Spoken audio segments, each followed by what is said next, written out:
चाहे आप एक स्टूडेंट हो या फिर आप एक 9 to 5 वर्कर हो, आज के 90% एडल्ट्स की ये सबसे मेजर प्रॉब्लम बन चुकी है। और ये प्रॉब्लम उनकी लाइफ में लेजीनेस का सबसे बड़ा कारण है, जिसके चलते ना ही वो अपना काम टाइम पे कंप्लीट कर पाते हैं और ना ही अपना असाइनमेंट कॉलेज में सबमिट कर पाते हैं। चाहे उनके एग्जाम में सिर्फ एक दिन ही क्यों ना बचे हो, लेकिन इसके बावजूद भी वो इसको थोड़ा सी भी सीरियस नहीं लेते हैं। 86% होम असाइनमेंट्स कॉलेज स्टूडेंट के सिर्फ और सिर्फ प्रोक्रेस्टिनेशन के चलते कंप्लीट नहीं हो पाते हैं। वहीं दूसरी तरफ 46% ऐसे भी स्टूडेंट हैं जो कि एग्जाम देते समय प्रोक्रेस्टिनेट करते हैं। अब आप इससे अंदाजा लगा सकते हैं कि ये चीज आपके फ्यूचर के लिए कितनी ज्यादा खतरनाक है। आइए आज की इस वीडियो में जानते हैं कि जब भी हम प्रोक्रेस्टिनेट करते हैं तो उस टाइम हमारे ब्रेन का क्या रोल रहता है, हमारी बॉडी का क्या रोल रहता है, उसके साथ साथ क्या क्या इसके हार्मफुल साइड इफेक्ट्स हैं और आप इसको कैसे छोड़ सकते हो। एक डाटा के according 42.6% adults regularly without any reason procrastinate करते हैं। सिर्फ और सिर्फ 15.6% ही ऐसे एडल्ट्स हैं जो कि कभी भी प्रोक्रेस्टिनेट नहीं करते हैं और उनको ऐसी कभी भी फीलिंग भी नहीं आती है। सबसे पहले ये समझते हैं कि आखिर ये प्रोक्रेस्टिनेशन के पीछे का जो कीड़ा है वो हमारे दिमाग में आता कहाँ से है।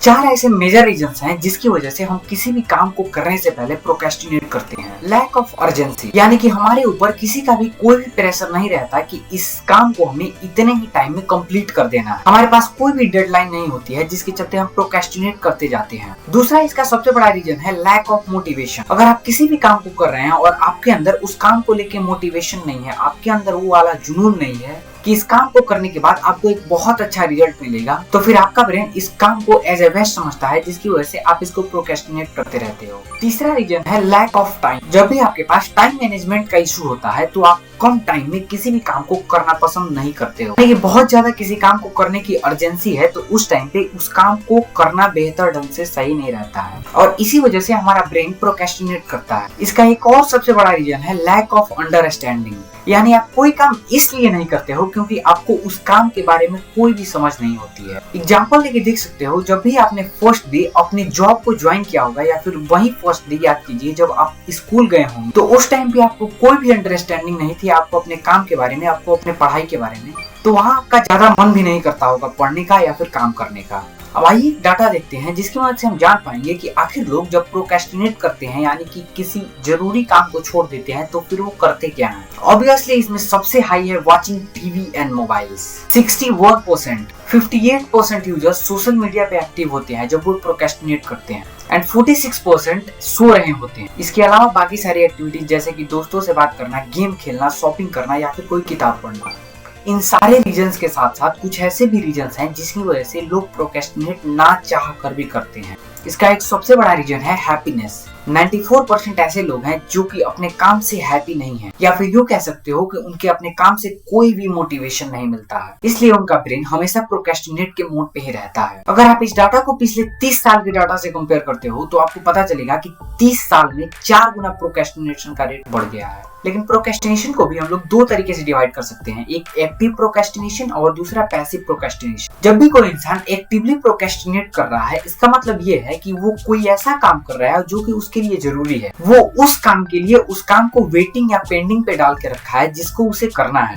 इस चीज को हम लोग एक्टिव प्रोक्रेस्टिनेशन कहते हैं। लेकिन वही जब बात करें हम लोग पैसिव प्रोक्रेस्टिनेशन की तो यहाँ पे बिल्कुल उल्टा होता है। यहाँ कोई भी एक्टिविटीज नहीं कर रहे होते हो या फिर वो सारी एक्टिविटीज कर रहे हो जो कि आपकी लाइफ में कोई भी वैल्यू ऐड नहीं करने वाली। जैसे कि कुछ एक्टिविटीज मैंने आपको पहले बताई, watching TV and mobile, shopping, ये सारी चीजें, ये सारी एक्टिविटीज जब भी आप किसी जरूरी काम को पेंडिंग में डाल के कर रहे होते हो तो इसको हम लोग पैसिव प्रोक्रेस्टिनेशन कहते हैं। अब आइए जानते हैं कि आप अपने प्रोक्रेस्टिनेशन लेवल को खत्म करके किस तरीके से अपने प्रोडक्टिविटी को बूस्ट कर सकते हो। प्रोक्रेस्टिनेशन को खत्म करने का सबसे बेस्ट तरीका है सुबह में उठते उठते ही अपना टू डू लिस्ट बना लेना। जब मैं 10th क्लास में था तो मैं इसी चीज को ट्राई भी करता था और बिलीव मी ये बहुत अमेजिंग रिजल्ट देता है। आप सुबह में उठते उठते उन सारे इंपॉर्टेंट टास्क को लिख लेते हो जो टास्क आपको पूरे दिन में करने होते हैं। उसके साथ साथ उस काम की जो डेडलाइन होती है उसको भी लिखना होता है, जिससे कि आपको ब्रेन को ये पता रहे कि मुझे इस टाइम लिमिट के अंदर ही इस वर्क को फिनिश कर लेना है। इसका दूसरा तरीका है कि जब भी आप किसी बड़े प्रोजेक्ट को करने जा रहे हो तो उसको छोटे छोटे पार्ट्स में ब्रेक कर दो ताकि आपको वो काम बड़ा ना लगे। और इस काम को फिनिश करने के लिए आप पोमोडोरो टेक्निक का यूज कर सकते हो, जिसमें आप 15 मिनट अपने वर्क पे फोकस करोगे और 10 मिनट का रेस्ट लोगे और इसको तब तक करते रहोगे जब तक कि आपका वर्क कंप्लीट नहीं हो जाता। इसका तीसरा तरीका है आपके आसपास जितने भी डिस्ट्रैक्शन है, जैसे कि music, mobile phone, social media, Instagram, Facebook, WhatsApp, या तो इन सारी चीजों को अपने लग से पूरी तरीके से हटा देना, या फिर अगर रखना भी है इन केस तो इसका नोटिफिकेशन बंद करके रखना। इसके साथ साथ आपको एक और बहुत ही जरूरी चीज करनी चाहिए, जिस चीज को आप अपने लिए डिस्ट्रैक्शन मानते हो उसको आप रिवार्ड में कन्वर्ट कर सकते हो। मतलब इस तरीके से कि अगर आप अपने आप को एक टारगेट, एक